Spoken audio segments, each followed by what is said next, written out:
Coucou tout le monde, j'espère que vous avez le smile. Alors aujourd'hui je vous retrouve dans cette toute nouvelle vidéo où je vais vous parler de ma filière, de mon cursus universitaire, je sais pas comment on peut dire ça, enfin bref. Du coup pour ceux qui ne le savent pas, je suis en psychologie et là je passe en deuxième année. Je me suis dit que ça peut être intéressant de faire une vidéo là-dessus, même si on a 50 000 sur YouTube, bah ça fera une 50 000e de plus. Alors au niveau de la licence de psychologie, la fac ça marche par semestre. Donc là j'en ai fait deux du coup, le S1 et le S2, voilà. L'année prochaine sera le S3 et le S4. Et du coup durant mon premier semestre, j'ai pas eu les mêmes matières que durant le second. Donc après la plupart des matières étaient identiques, mais les matières principales ont changé on va dire. Ça aussi, dans ma ville personnellement il y a eu une réforme et en gros les matières sont classées en BBC. C'est quoi des BBC? C'est des blocs de compétences en fait, enfin c'est des blocs de matière. Et donc dans chaque bloc de matière vous avez des UE. Enfin une ou plusieurs UE. Oui parce que t'as des BBC qui comportent qu'une matière et du coup si tu n'as pas la moyenne à cette matière, tu n'as pas ton AD et tu vas au rattrapage, même si tu n'avais pas la moyenne en économie et que tu es en psychologie. Moi le BBC 1 de mon premier semestre était composé de la psychologie cognitive, de la psychopathologie et de l'histoire et épistémologie de la psychologie. Donc la psychologie cognitive en fait c'est tout ce qui est en rapport avec le cerveau. Donc je me souviens on avait travaillé un peu sur la mémoire, donc mémoire à court terme, mémoire à long terme. On avait fait de l'attention, on avait travaillé sur les émotions, on avait travaillé sur... Ah oui sur l'intelligence, c'était super bien.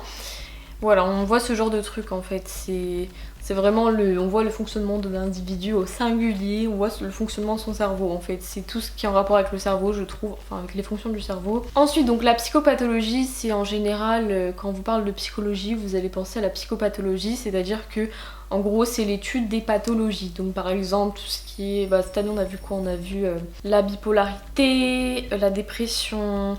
Donc ça c'est plus ce qui est psychose, après on a vu les névroses, donc je crois qu'il y avait des troubles anxieux, des TOC, voilà on a vu ce genre de choses. Et donc moi personnellement ma fac ça marchait par deux parties en fait, enfin c'était trop bizarre parce qu'en gros le semestre c'est 12 semaines et là genre cette matière là il y avait deux parties, donc en gros il y avait des trucs c'était en 6 semaines et après les autres 6 semaines on a fait d'autres choses. En gros dans un premier temps on a vu en fait l'histoire de la psychopathologie, donc après là je vous avoue que mes cours ça remonte un peu mais je me souviens par exemple, ah oui on avait vu je crois par exemple le fait que entre le normal et le pathologie il y avait une continuité et que c'était une question, enfin la différence entre normal et pathologie c'est une question d'intensité. Par exemple ça arrive à tout le monde de traverser des mauvais passes, d'être triste etc.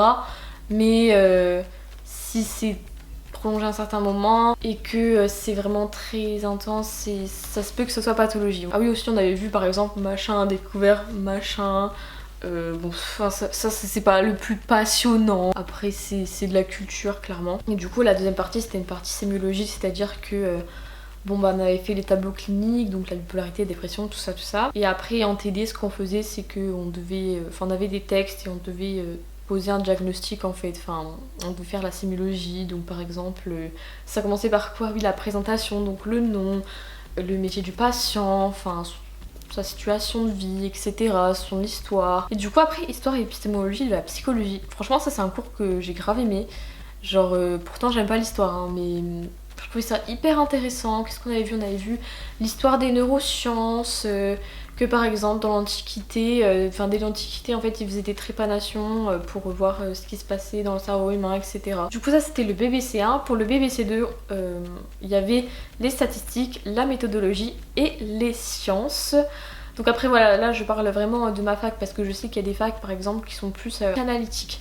Et nous c'est plus tourné vers les sciences, du coup on a pas mal de sciences. Au niveau des statistiques franchement au premier semestre j'ai fait STMG, bon après c'est vrai que genre j'avais quoi 18-19 de moyenne de maths en STMG, mais j'ai trouvé ça vraiment simple, même j'ai fini avec 17 vraiment. Premier semestre, ouais, j'avais eu 17 en maths. Du coup, j'ai été refaite. Voilà, c'était ma meilleure note, enfin ma meilleure moyenne de l'année du coup. Après, du coup, il y avait la méthodologie disciplinaire. En gros, premier semestre et au deuxième semestre, ça a totalement changé. Enfin, c'était vraiment pas pareil. En gros, au premier semestre, on a vu la méthode expérimentale, donc on avait parlé un peu des VI, des VD, d'ailleurs ça on le fait aussi en maths. En gros, j'avais grave mal expliqué cette partie-là, mais c'est juste que, par exemple, une VI c'est une variable indépendante, et une VD une variable dépendante, donc la VD dépend de la VI. Si on modifie les conditions de la VI, ça peut avoir une influence ou non sur la VD. Et donc, Voilà, à partir de là, on peut interpréter des résultats et voir que, bah, par exemple, on peut avoir des effets simples ou ce genre d'effets. Et voilà, en fait, on interpréterait. J'ai l'impression qu'on cherchait vraiment à interpréter les résultats en fait durant ce premier semestre. Et après les sciences, donc au premier semestre, on avait fait un peu de tout. Par contre, vraiment, le programme en sciences c'était quand même dur quoi. Enfin, en fait, ce qui s'est passé, c'est que au début de l'année, il y avait des personnes qui pouvaient passer en psycho, mais ils étaient en remédiation. Mais bref, ils devaient avoir des cours et tout de sciences pour rattraper un truc. Mais sauf que y a pas tout le monde qui les a eus, et moi j'étais en STMG, enfin voilà, les sciences ça faisait un bail. Donc voilà, c'était un peu dur, surtout qu'au début j'en avais pas les bases, je savais même plus c'était quoi les trucs de méiose et tout. Et du coup, on avait eu de l'embryologie, des cours d'évolution, donc avec des espèces. En gros, je me souviens que pendant un cours, en gros, elle disait que bah voilà, de base la vie était dans l'eau, que du coup après il y a des espèces qui se sont adaptées, donc certains poissons qui ont commencé à avoir des... Je sais plus, c'est pas des pattes, c'est des... Bref, je sais plus. Pour pouvoir survivre au fait que bah il n'y ait pas d'eau dans certaines zones, etc. etc. Et après on avait vu aussi l'hominisation, donc en gros on parlait de nos antécédents entre guillemets, enfin puisqu'on fait partie de l'homo sapiens, après on avait vu l'homo erectus, enfin des trucs comme ça, on avait vu un peu les autres espèces de l'homo et genre leurs caractéristiques en mode eux, ils savaient faire du feu, ils taillaient des pierres. C'était intéressant, mais c'est pas le cours que j'ai préféré. Et après, le BBC3 au premier semestre était composé uniquement de l'anglais. Bon, après, anglais, c'était clairement pas dur d'avoir la moyenne. Après, du coup, je sais que l'anglais c'est important en psycho. Et je trouvais que au premier semestre, c'était relativement un niveau simple. Premier semestre, je sais plus exactement mes notes, donc je vais pas commencer à mentir et tout. Mais je sais que j'avais genre 13-30 de moyenne, un truc comme ça, en sachant que on avait fait des partiels en présentiel et en distanciel. Ensuite, le deuxième semestre, donc au niveau du BBC1, c'est là notamment que ça change parce qu'on n'a plus d'histoire et on a de la psychologie du développement. Et je rigole parce que cette matière elle est horrible, genre elle est horrible, vous savez pas, j'ai bouffé plus de 200 pages. Il y avait un cours, je crois qu'il faisait 40 pages et fallait quasiment tout savoir, il y avait tellement de chiffres, ouais le gosse à telle semaine il pèse tant de poids. Ah ouais, il y avait un cours, c'était un peu la méthodologie, genre en mode comment, oui, s'il est familier avec quelque chose, comment on peut le savoir. Donc par exemple on va observer le rythme cardiaque, le temps de fixation, le rythme de succion, voilà, c'est ce genre de truc, ça c'était assez salé. Un truc c'était grave genre du bourrage de crâne en mode ok, il y a Vygotsky qui a fait ça. Heureusement c'était pas des points négatifs en psycho de développement parce que ça aurait été une catastrophe, mais je m'en suis quand même sortie avec 14,5 15 en psycho de développement, je sais pas comment j'ai fait. Mais du coup c'est plus en rapport par exemple au développement de l'homme, enfin tout au long de sa vie. Après je sais qu'apparemment en L1 on voit surtout le bébé de 0 à 2 ans. Après je crois qu'on voit peut-être un peu plus les enfants, les ados. Mais voilà, en L1 dans ma fac c'est comme ça. Et ah oui, après on a vu aussi enfin, genre le développement normal, le développement anormal, voilà. Genre en mode on avait parlé, ça m'a fait penser parce que j'ai entendu ça à la radio. Mais il y avait quoi, de la dipraxie, de l'hémiplégie. Ça complétait un peu l'embryologie. Et d'ailleurs, ça m'a dégoûté à l'idée d'avoir un enfant. Genre, du coup, bah, si par hasard je me remets en couple un jour et que mon futur mec passe par là, bah désolé, on n'aura pas de gosse en fait. Parce que ça me dégoûte. Déjà, pendant les TD, on entendait des gosses chialer parce qu'ils étaient là en mode à vérifier, genre les tenues et tout. Genre, angle de poplité, angle de je sais plus quoi, dorsification ventrale, je sais plus. Bref, ça m'a dégoûtée. Moi j'étais là devant mon PC, j'étais en mode... Après, on a eu ma matière préférée, du coup, voilà. La psychologie sociale, donc BBC1, psychodéveloppement, psychosocial. Trop bien. Genre psychosocial, bah, enfin moi de toute façon je veux partir, pour ceux qui savent pas, j'aimerais bien soit travailler dans les RH, soit être psychologue du travail, soit être parapsychologue. Mais je sais pas ce que je fous là. Du coup, la psychologie sociale, du coup, c'est vraiment l'individu en interaction avec d'autres individus. Je sais que par exemple, qu'est-ce qu'on avait fait? On avait fait l'affiliation, donc ah oui, ça c'est vraiment la psychologie sociale. Par contre, je m'en souviens grave. Genre en mode le fait que autrui soit présent, ça peut avoir genre un effet par exemple de coprésence. Le fait que autrui soit présent, ça permet la facilitation sociale et du coup, ça peut avoir des incidences sur ta performance. Après, on avait vu quoi? L'attraction aussi, genre en mode le fait que genre le fait d'être beau, ça le beau il est associé au bon, donc par exemple on va avoir une meilleure vision de toi si tu es beau, tandis que quelqu'un qui peut avoir le même comportement et qui est un peu moins attirant physiquement, bah il peut être plus rejeté.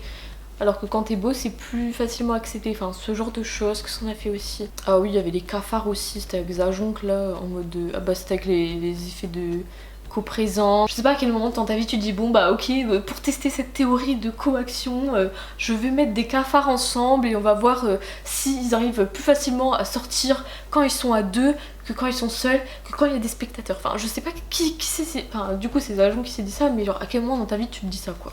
Bref. Et du coup, BBC2, donc il y avait encore les stats. Cette fois-ci, c'était des neurosciences et il y avait de la méthodo.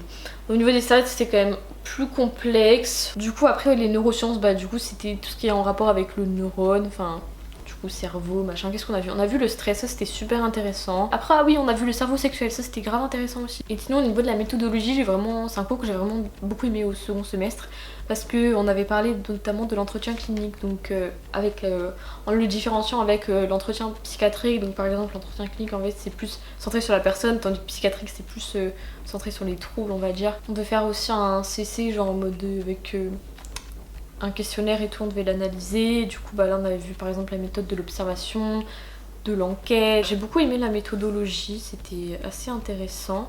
Ah oui, parce que je crois dans l'entretien clinique, par exemple, il disait qu'il fallait avoir genre une asymétrie relationnelle, qu'il fallait faire preuve d'empathie. Enfin, ça c'était par rapport au psy en fait. Il disait un peu comment le psy devait agir envers son patient et je trouve ça intéressant. Après, du coup, BBC3, ça change pas, c'était l'anglais. Je crois que c'était un peu plus dur ce semestre-là. Et après, du coup, BBC4, j'avais l'option économie. Et il y avait une autre option aussi, mais en fait, c'était pas compté parce qu'on avait deux options et qu'au premier, on n'avait rien eu. Donc voilà, enfin.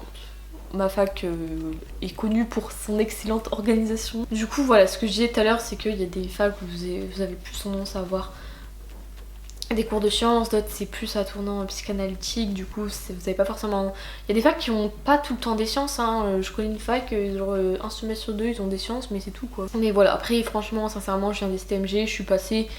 Moi je vous dis, si vous avez peur par rapport aux statistiques, moi c'est ce qui me faisait peur parce que j'étais là en mode ok, donc dans ma fac il y a genre 36% des gens qui passent en première année du premier coup. Enfin pas du premier coup mais qui passent en L2. Mais enfin vraiment faites pas attention à ça. Genre il y en a plein qui savent pas ce qu'ils veulent faire. Enfin ils sont là mais genre on me dit ils savent pas s'ils veulent vraiment faire ça. Il y en a ils pensent que la psycho c'est ça alors que c'est pas ça. D'ailleurs je vais revenir dessus après. Mais voilà, faites pas attention aux statistiques. Le plus important c'est votre motivation. Surtout faut bien bosser. Faut être assez organisé. Mais voilà, bosser bien. Ce que je trouve dommage c'est que c'est une filière... qui a beaucoup de préjugés et qui a une image faussée en fait. Je vais vous expliquer pourquoi. Il y a un cliché qui est ouais, il n'y a pas de débouché. Franchement, la première chose que j'avais entendue quand j'étais en terminale et que... Parce que dès le début de terminale, j'étais hésité entre psychologie et d'autres choses. On m'avait dit ouais, ah ouais moi aussi j'aurais bien aimé faire ça mais c'est bouché. Franchement c'est faux parce que c'est une des filières qui a le meilleur taux d'insertion je crois après les masters. Enfin bref, on en avait parlé avec mon groupe de TD. Surtout c'est une filière qui touche beaucoup de domaines. Le cliché de ouais t'es en psychologie tu peux faire quoi par psy, c'est faux, c'est faux, c'est faux, c'est faux. Ça peut toucher par exemple le management, enfin après bon bien sûr si tu veux faire du management faut peut-être pas aller genre dans un master psychocriminologie. Vous pouvez partir dans du marketing, dans la communication, ça peut être utile aussi, dans les RH. Après ça peut toucher aussi l'éducation et le social également. Je trouve que en fait selon ta spécialité en tant que psychologue c'est super différent. C'est comme genre les médecins en fait. Par exemple un dentiste ça fait pas du tout le même boulot qu'un chirurgien, vous voyez. Mais pourtant c'est tous les deux des médecins. Bah là c'est pareil en fait. Un psychologue du travail, ça fait pas forcément le même boulot qu'un psychologue traditionnel. Il y a que 10% des gens qui sont en psycho qui fait du psy, du coup bah voilà quoi, genre c'est vraiment une minorité. Bon après faut compter aussi les gens qui partent etc etc. Après ça je trouve que c'est grave un cliché mais les gens pensent que quand on va en psycho on apprend genre à lire dans les pensées, à décrypter tout le monde. Alors que je trouve que c'est vraiment pas ça, c'est juste qu'on apprend à savoir pourquoi tel type de personne se comporte ainsi. Et après, bah justement, comme on sait pourquoi elle se comporte comme ça, on peut se dire, bon, on peut avoir de l'empathie pour elle et on peut essayer d'être plus compréhensif envers elle. Je trouve que c'est plus ça la psycho. Et genre pareil, on vous analyse pas H24. Genre moi personnellement, ça m'arrivait un moment, c'était quand je n'étais pas encore en psycho, j'analysais beaucoup plus les gens. Genre je me disais, ah par exemple, c'est vrai que cette personne là, à chaque fois que je descends et tout, genre elle ferme la porte, donc ça veut dire peut-être qu'elle est fermée à la communication. Enfin, je faisais des trucs comme ça quoi. Ou genre par exemple, bah, ça j'avais lu ça dans un livre de psychanalyse, mais par exemple il y a quelqu'un, enfin un psychanalyste je crois, il disait oui alors elle écrit au crayon de bois, tu vois, ça montre le fait que ça soit un peu, c'est un caractère un peu immature et non décisif, tu vois, ce genre de choses. On voit pas vraiment ça au final. Et du coup mon semestre 2 je crois que je l'ai eu genre à 14, un peu plus de 14 je crois. Moi dans ma fac ça marche par CC et CT, donc on a un CC ou deux et un CT du coup, contrôle terminal et voilà. Donc c'est vrai que c'était quand même assez chaud comme rythme parce que t'as tout le temps des contrôles continus et après tu passes en contrôle terminaux, enfin voilà. C'est un peu le bordel, en plus à la fac et tout c'est stressant, en psycho t'as la sélection, mais bon voilà. En fait on était évalué par QCM, à part quand c'est des dossiers à faire et dans quel cas en général on avait un CT avec des QCM à côté. Du coup j'espère en tout cas que cette vidéo vous aura plu, qu'elle vous aura été utile. Si c'est le cas n'hésitez pas à mettre un petit like, un petit pouce en l'air plutôt, à vous abonner à ma chaîne YouTube et moi je vous dis à la prochaine pour de nouvelles vidéos. Bye!